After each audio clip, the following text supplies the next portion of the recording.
Hello everyone, this is Shannon from That's So Po, and today I am doing day 6 of the Kwanzaa Reflect-A-Thon. If you're not familiar with it, I will leave all the info below. It's run by Njeri from ONYX Pages. Today is day 6, or koo-OOM-bah, creativity. And the prompt for today is to talk about a book where an African-descended character demonstrated power through creativity. First is the poem For Everyone by Jason Reynolds.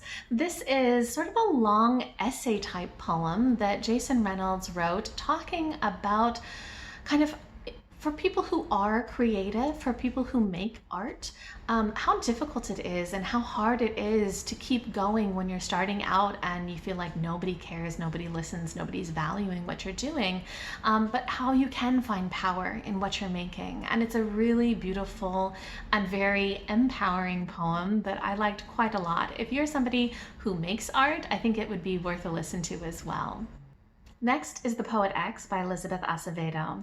This is a really beautiful story, especially on audiobook, where a teenage girl, Ujima, kind of discovers her own power through becoming a poet, through beat poetry, slam poetry. And she expresses herself. She journals and writes down her feelings and her thoughts, where in real life she is so silenced and so isolated and unable to express those ideas that she finds her own inner strength through poetry, through writing these down and through performing them in public venues. And I thought it was really beautiful to see this teenage girl kind of blossom as she discovers her power through poetry.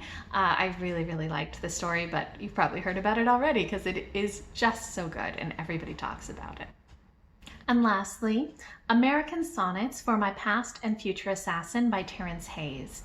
This is a collection of poetry, of sonnets, where Terrence Hayes wrote all of these sonnets after Trump was elected and felt very kind of difficult, a lot of difficult emotions and a lot of frustration, especially with the way that the Black community is treated.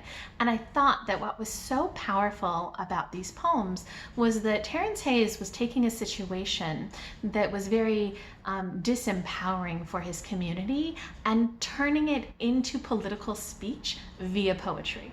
And I find that to be extremely powerful.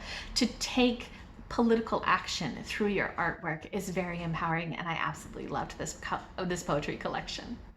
So those are the books that I found power and creativity with. Apparently everything that I put for this is poetry. I think there's many other ways to interpret the prompt as well, but those were the ones that really spoke to me.